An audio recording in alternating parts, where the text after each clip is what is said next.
अस्सलामु अलैकुम रहमतुल्लाहि व बरकातुहू। यजीद ने नवासे रसूल को शहीद करवा दिया और वो ये सोचता था कि इस जुल्म से अरब के सारे लोग मेरी बेत करेंगे, मेरे सामने झुकेंगे, कोई भी मेरे खिलाफ हुसैन के बाद सर नहीं उठाएगा। लेकिन जब रसूल अल्लाह की बेटियां कैद होकर कुफा और शाम के बाज़ारों से गुजरी तो उनके खुतबे सुनते सुनते लोगों के मुर्दा ज़मीर जागने लगे और यूं यजीद के खिलाफ बगावत पैदा हो गई। हर कोई यही सोचने लगा कि इस्लाम अल्लाह का दीन है और मोहम्मद मुस्तफ़ा सल्लल्लाहु ताला अलैहि वसल्लम अल्लाह के रसूल हैं। ये ख़ानदान अल्लाह का महबूब तरीन ख़ानदान है। जिसने इनके साथ जुल्म किया उसे बादशाह कहना सबसे बड़ा गुनाह है।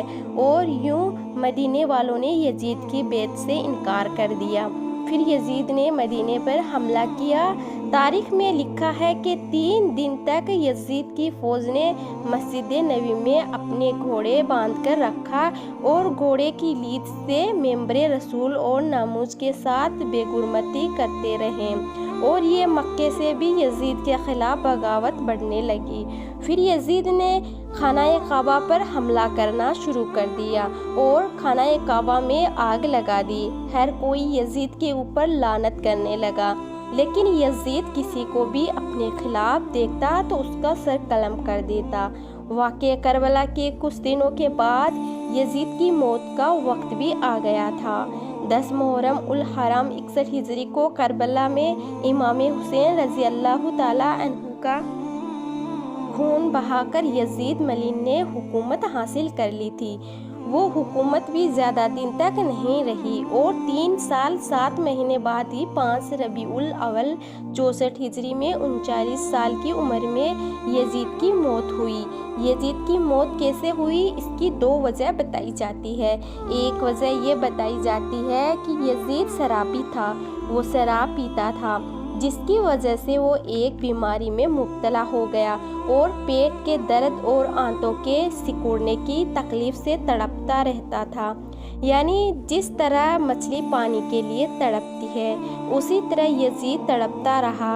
मौत के कुछ दिन पहले यजीद की आंतें सड़ गई और उसमें कीड़े पड़ गए। वहाँ के हकीम परेशान होने लगे कि ये कैसे बेहतरीन बीमारी है कि तुम्हारा पेट अंदर से ख़त्म हो रहा है, जल रहा है। यजीद तकलीफ की शिद्दत से चीखता था। पानी का कतरा हलक से नीचे उतरने के बाद कांटे की तरह चुभने लगता। इस तकलीफ से वो अपना सर पीटता रहता था। उसके महल के लोग यजीद को इस हाल में देखकर यही कहते थे कि ये अजाब हुसैन इब्ने अली को प्यासा रखने की बदौलत है, अजीब गहरे इलाही की हार है। पानी के बगैर भी तड़पता था और पानी पीकर भी चीखता था। यजीद को जब अपनी मौत का अंदेशा होने लगा तो उसने अपने बेटे मुआविया बिन यजीद को मर्ज़े बिस्तर पर बुलाया और सल्तनत के बारे में कुछ कहना ही चाहता था कि बेटे के मुंह से बेहताशा चीख निकली और बाप की पेशकश को ठुकरा दिया कि जिस ताजे तख्त पर आले रसूल के खून के धब्बे हैं, मैं उसे हरगिज कबूल नहीं कर सकता। खुदा इस मनहूस सल्तनत से मुझे हमेशा महफूज रखे जिसकी बुनियाद नवासे रसूल के खून पर रखी हुई है। यजीद अपने बेटे के मुंह से ये अल्फाज सुनकर तड़प गया और शिद्दतो रंजो गम में डूबा रहा। मुआविया यजीद वालिद का बेटा था मगर नेकीसाली था और बाप के बुरे कामों से नफरत करता रहा। मौत से कुछ दिन पहले यजीद की आंतें सड़ गई और उसमें कीड़े पड़ गए। यजीद से इतनी गंदी बदबू आती थी कि कोई भी उसके पास नहीं जाता था। यजीद को बहुत कीमती और कई किस्म के इत्र भी लगाए जाते थे, फिर भी उसमें बदबू नहीं जाती थी। मगर कोई हकीम भी इसके पास आता तो वो भी अपनी नाक और मुंह बंद करके आता। यजीद का पेट कीड़ों का गिरजा बनता जा रहा था। तकलीफ की शिद्दत से चीखता था। पानी का कतरा हलक से नीचे तो उतरता पर हलक से उतरने के बाद कांटों की तरह चुभने लगता। अजीब गहरे इलाही की मार थी कि पानी के बगैर भी तड़पता है और पानी पीने के बाद भी चीखता था। आखिर में इस दर्द की शिद्दत से तड़प तड़प कर उसकी जान निकल गई। उसकी लाश में ऐसे भयानक बदबू आने लगी थी कि उसके करीब जाना मुश्किल हो गया था। जैसे तैसे लाश को सुपुर्दे खाक किया गया। यजीद की मौत की एक ये भी वजह बताई जाती है कि यजीद को शेरों के शिकार का बहुत शौक था। एक मर्तबा यजीद जब शिकार करने के लिए जंगल गया तब उसकी नज़र एक ईसाई लड़की के ऊपर पड़ी। वो लड़की बहुत खूबसूरत थी। यजीद उस लड़की का आशिक हो गया। यजीद दूसरे दिन भी वहीं गया और तीसरे दिन भी वहीं गया।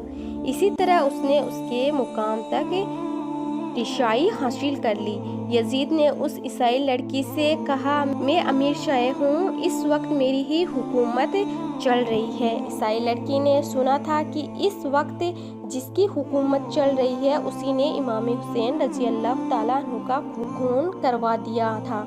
लड़की समझ गई। उसने कहा, ठीक है। फिर लड़की ने यजीद से कहा, तुम ही हो जिसने अमीर शाह कहा जाता है? तो यजीद ने कहा, हाँ। फिर उस लड़की ने पूछा, तुम्हारा ही नाम यजीद इब्ने मुआविया है? यजीद ने कहा, हाँ। लड़की ने कहा, ठीक है, तुम अपने साथ मुझे महल में ले चलो, मैं चलने को तैयार हूँ। लड़की ने यजीद से कहा, लेकिन एक शर्त है कि तुम मुझे कल लेने आओ, मैं चलने के लिए तैयार हूँ। यजीद दूसरे दिन शिकार करने के लिए रवाना हो जाता है और वो लड़की भी आ जाती है। यजीद लड़की से मुलाकात करता है। लड़की अपने पास एक खंजर छुपा लेती है और यजीद के पीछे घोड़े पर बैठ जाती है। जब यजीद बात करते हुए आगे बढ़ता है तो लड़की ने बड़ी ही फुर्ती से खंजर निकाला और खंजर निकालने के बाद यजीद के पीठ में खंजर मार दिया। खंजर का लगना था यजीद घोड़े से नीचे गिर गया। फिर उस लड़की ने दोबारा फुर्ती से यजीद के खंजर मारा। यजीद समझ ना सका और उस लड़की ने यजीद के ऊपर कई सारे वार करके यजीद को काट कर रख दिया और वो लड़की वहां से चली गई। यजीद की लाश कई दिनों तक वहीं पड़ी रही। यजीद के साथी कई दिनों तक तलाशते हुए उसी रास्ते पर पहुंचे तो उन्होंने देखा कि यजीद का जिस्म वहीं कटा हुआ पड़ा है। यजीद के साथी उसकी सड़ी हुई लाश को उठाकर लाए और एक गड्ढा खोदकर वहीं दफन कर दिया।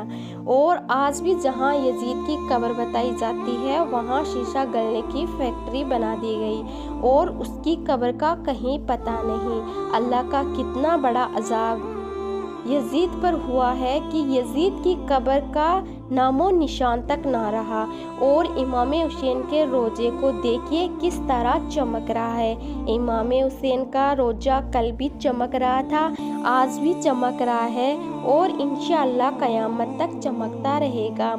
यजीद डूब गया शाम के अंधेरों में, हुसैन चमकते हैं दुनिया में रोशनी की तरह। प्यारे भाई और बहनों, आपको ये वीडियो पसंद आई हो तो वीडियो को लाइक ज़रूर करें और अपने भाइयों के साथ शेयर करें और इसी तरह की इस्लामिक वीडियो देखने के लिए हमारे चैनल को सब्सक्राइब कर लें।